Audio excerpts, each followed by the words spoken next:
Hi, I'm Katherine Kovacic and I am an author. My most recent book is The Schoolgirl Strangler, which is actually a true crime book. So it's a bit of a departure for me because I've generally written crime fiction, but this is about a serial killer in Melbourne in the 1930s.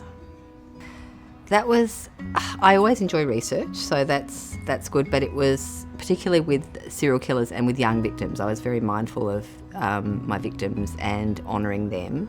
I don't mind writing those sort of straight things and not having to deviate and not be creative, but it was a really different mindset.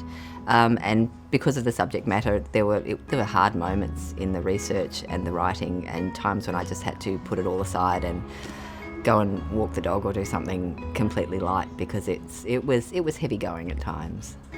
I want the readers to remember those girls' names. That was my aim, was to honour them and to bring their story back. And we tend to. The thing I think about is Ned Kelly. We all know Ned Kelly, but how many people know the names of the 3 policemen that he murdered at Stringy Bark Creek? So you can't write a book like that without putting the killer's name out there. And people are going to obviously remember him, but I also want them to remember those 4 girls. This is actually my 4th book. So first true crime, but there are 3 books in the Alex Clayton Art Mystery series. The first was The Portrait of Molly Dean. I'm going to run through them all now. Second was Painting in the Shadows. And the third one, which came out on day 1 of COVID lockdown last year, was The Shifting Landscape.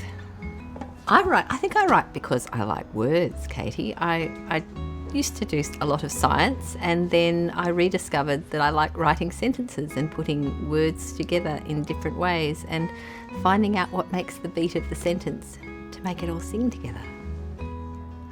The start of 2020 was, fortunately I'd done all my research for The Schoolgirl Strangler, because that was all Public Records Office and places like that, and then all those doors slammed shut. So I was really happy that I'd done all my research for that, and the first few months then were just really working hard on The Schoolgirl Strangler.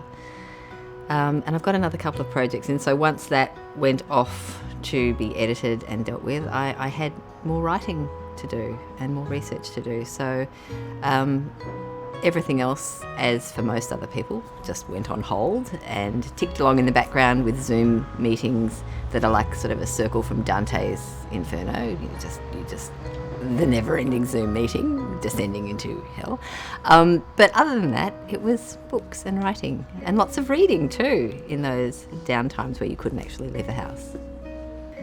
I don't consider myself a full-time writer. I think, if I was ever travelling again and got to fill in one of those cards where you have to say what your profession is when you land in a different country, I probably would put writer if I'd had a really good 10-hour plane flight where I'd actually written, 5,000 words on the plane and they were really good words. But then again, I might have had a flight where I'd deleted 10,000 really average words, in which case I would probably put unemployed or something similar on that form. So I do other things as well, and I guess even though I've got 4 books, which probably kind of makes me a writer, it still doesn't feel like I'm a writer. I've been reading the Mick Herron books, so that started with Slow Horses, and the latest one, which has just come out, is, well, actually the latest one is Slow Horses, the first one was Slow House. I think that's the right way around, but the Mick Herron dodgy spy series, really.